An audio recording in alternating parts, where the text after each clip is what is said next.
Sir ప్రజావాయిస్ చూద్దాం. ప్రజావాయిస్లో మొదటిగా సిరాచుక్క మంజీరమ్మ సాక్షిగా మండిపడుతున్న నిరసన గలం, ఏడుపాయలమ్మ సాక్షిగా సాగుతున్న ఈ దందా, భక్తుల నమ్మకాన్ని బజారున పెడుతున్న కుట్ర, పుణ్యతీర్థం సాక్షిగా పాపపు పనులు చేసే నక్కలు, అమ్మవారి చెంతనే అక్రమాలకు తెగబడే రాబందులు, గుడిని మింగే గురక పాములు, అమ్మవారి నగలు మీ కళ్ళకు నకల్లా కనిపిస్తున్నాయా?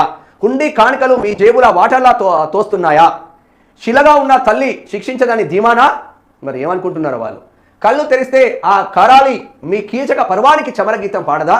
ముసుగు వీడాలి, మోసం ఆగాలి. భక్తి ముసుగులో జరుగుతున్న ఈ భాగవతం, ప్రభుత్వ నిధులను కాజేస్తున్న ఈ దౌర్భాగ్యం, ఆధ్యాత్మిక ముసుగులో మీరు పెంచిన ఈ క్యాన్సర్ నిజాయితీ గల పోరాటంతో కోసి పారేయక తప్పదు. నీళ్లు పారే చోట బురద చల్లకండి, భక్తి కొలువైన చోట అవినీతి విషం చిమ్మకండి. మంజీరమ్మ పరవళ్ళు రేపు మీ పాపాలను ముంచే ప్రవాహాలవుతాయి. అమ్మవారి ఆగ్రహం మీ అక్రమ సామ్రాజ్యాన్ని భస్మం చేస్తుంది. ఏడుపాయల సిబ్బంది జర జాగ్రత్త బిడ్డ, మీ పతనానికి నాంది పలికే రోజు వచ్చింది అంటూ వారే వేణుగోపాల్ బాగా రాసిండు. పాపన్నపేట, మెదక్ జిల్లా పాపన్నపేట మండలమే ఏడుపాయల దుర్గమ్మ తల్లి. ఏడుపాయల దుర్గమ్మ తల్లి దగ్గర అనేక అవినీతి జరుగుతుందంట.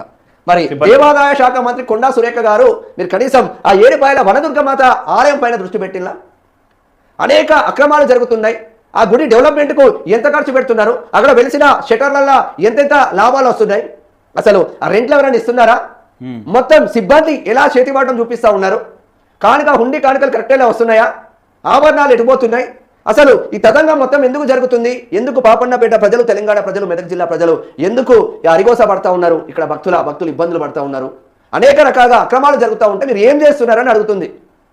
ఒక ఆడ మనిషిగా, ఒక అమ్మ కొలువు తీరిన కనకదుర్గ తల్లి పైన మీరు ఒక్కసారి ఫోకస్ పెట్టండి, అవినీతిని బయలు చేయరండి బయటికి. అంతే.